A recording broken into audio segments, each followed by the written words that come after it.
Why do 70% of people think blockchain is just about Bitcoin? Imagine a digital ledger, one that's not controlled by any single entity, but shared across countless computers worldwide. That's blockchain in a nutshell. Here's how it works.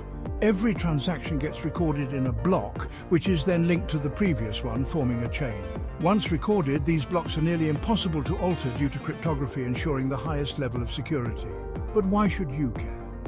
Blockchain isn't just about cryptocurrency, it's revolutionizing industries from finance to healthcare by enhancing transparency and reducing fraud.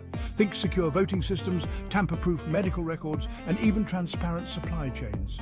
The future of blockchain is brimming with possibilities and, yes, some challenges too. But one thing's for sure, it's reshaping the way we think about secure transactions. Ready to dive deeper? Hit that subscribe button and stay tuned for more tech insights.